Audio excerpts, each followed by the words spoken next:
नमस्कार दोस्तों। अभी पिछले दिनों राष्ट्रीय प्रसारण दिवस, नेशनल ब्रॉडकास्टिंग डे, ये हमारे देश में मनाया गया और इस अवसर पर ये स्वाभाविक है कि रेडियो के बारे में पुरानी यादें जो है वो साझा की जाती और हुई भी। और हमारे देश में रेडियो की जो परंपरा है ये बहुत पुरानी चली आ रही है। यद्यपि हमसे भी पहले बीबीसी और कुछ अन्य सर्विसेज, कुछ अन्य सेवाएं अंतर्राष्ट्रीय जगत में आरंभ हो चुकी थी, लेकिन हमारे देश में इसकी जो शुरुआत है वो 1923 में बम्बई, जिसे मुंबई आजकल कहते हैं, वहाँ की एक रेडियो क्लब था, तो उस रेडियो क्लब के द्वारा इस सेवा की शुरुआत हुई थी।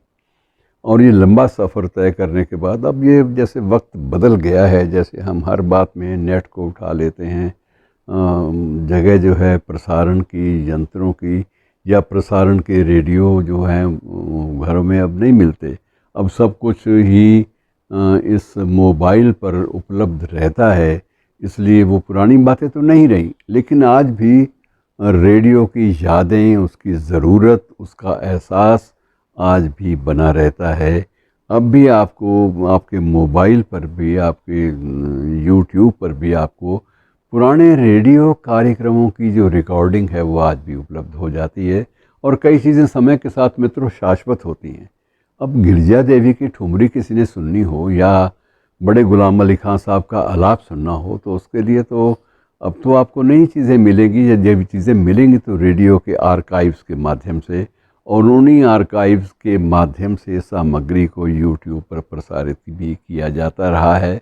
और उनका उल्लेख, उनके साथ एक लगाव, एक आपका जो है वो अब भी अल्लाह रखा खां साहब का तबला जो है आज भी दीवाना बना देता है। और उससे जुड़ना हो तो आज भी आपको उन्हीं पुरानी रिकॉर्डिंग्स के आधार पर ही जुड़ना पड़ेगा। और जितने भी संगीत समारोह हमारे देश में हुए हैं, चाहे वो हर वल्लभ का संगीत समारोह था या तानसेन संगीत समारोह ग्वालियर का या अन्य, इन सब का जो आधार है, इन सब के बारे में दिलचस्प जानकारियाँ जो क्लासिकल वे से जो रेडियो ने दी वो अद्भुत रही हैं।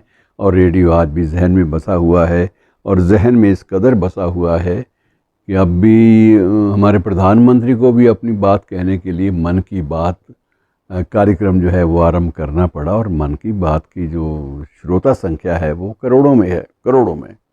और कई जगह तो अब भी, क्योंकि इसमें यह है कि जो दूसरे जो टीवी का है सिलसिला, दूरदर्शन का सिलसिला, ये सारे सिलसिले हर जगह उपलब्ध नहीं हो पाते। सबका ताल्लुक़ कहीं ना कहीं बिजली से जुड़ा हुआ है, कहीं बिजली से जुड़ा हुआ है, कहीं फ्रीक्वेंसी से जुड़ा हुआ है, कहीं नेट सर्विसिंग जो है वो चल रही है कि नहीं चल रही, इन बातों से जुड़ा हुआ है।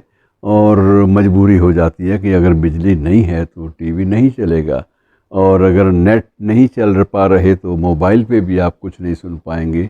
उस वक्त रेडियो फिर काम आएगा, क्योंकि ये सेल के माध्यम से, बैटरी सेल के माध्यम से भी आप इसका प्रयोग कर सकते हैं। यद्यपि अब वो उस तादाद में, उस संख्या में इनका उत्पादन नहीं होता, लेकिन फिर भी छोटे छोटे रेडियो, पॉकेट रेडियो, ये चीज़ें पुराने वक्तों की थी, लेकिन फिर एक बार फिर से रिवाइव होने लगी हैं।